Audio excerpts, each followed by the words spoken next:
Thank you all for being here. Representative Loftus, it's good to see you, Mayor.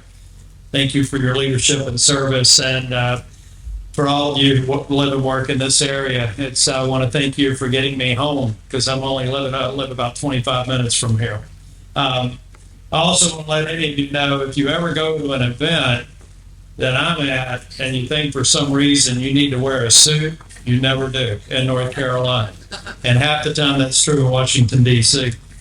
I do remember the meeting with Piedmont Lithium back in 2018. And since then, I've been keeping close track on this project, but I've learned a lot since then. I just came back from a 4-continent, 48 hours of air travel trip back in August. And one of my stops was in Argentina.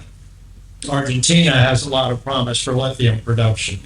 We were talking with them about their desire to get into it. And they say it's all about politics. I went to Serbia 4 months ago, another major deposit of lithium, trying to figure out how they can overcome the concerns and demonstrate that countries like the United States will be the most environmentally sound, respectful harvester of rare minerals like tantalum and like spodumene. And why do we have to do it? Well, one thing, I didn't even know what tantalum was until about 4 hours ago. I went to visit a facility that just opened up in just outside Winston-Salem. And they told me a story that almost fits perfectly with lithium. 80% of this rare earth mineral comes from China. And without this rare earth mineral creating a superalloy, none of our fighter jets can fly. Most of our defensive and offensive weapons would not have the ordnance that's most capable of keeping our troops safe and accomplishing the mission. 80% of it right now coming from China.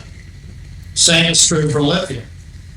We have to recognize, and let me go into one other reason for my trip to Argentina, South America, Djibouti.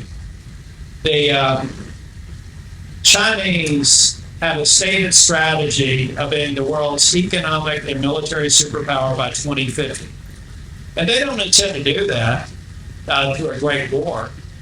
They intend to do it by putting their tentacles around the globe economically. They intend to make sure that the Western world is dependent upon them for lithium, for tantalum, for rare minerals, so that they can literally beat us by never firing a shot.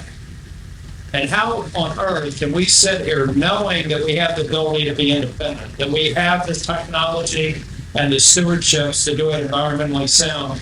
How on earth can I go to Australia as well, but Argentina and Serbia and so many other nations and say, we need lithium, when they know that we're sitting on top of the largest single deposit of high-grade lithium in North America? It seems a little bit disingenuous to say we want you to mine, but we don't want to. We have to lead by example. And if we do that, we'll accelerate our self-dependence and eliminate reliance on China by decades. That's why I support this project. I support it being done responsibly. I'm working with the North Carolina Department of Environmental Quality, and we're going to make sure that every box gets checked, because we need this to be successful so that we can go to other communities and convince the rest of America that we have to do our part to not let it be inconceivable that China could achieve its relatively short-term goal. 2050 is only 28 years away. So I think we all have to come together and recognize the economic value of this project. Hundreds of jobs, but I also think about jobs that had nothing to do with this project, literally, but it has everything to do with future economic development for the state and for this region. This puts us on the map. I talked with Toyota. I talked with VinFast, a $6 billion electronic vehicle manufacturing project that's been granted not far from Raleigh. I've spoken to them and I've asked them, how important was this potential to your decision? They said it was a very important fact, but it will be more important when we actually see production. So we have to work together, do it right. We have to listen to concerns of some folks and try to address the concerns. But make no mistake about it, I want North Carolina to be the first state in the nation to lead by example. And then we'll move on and do what we need to do for this great nation.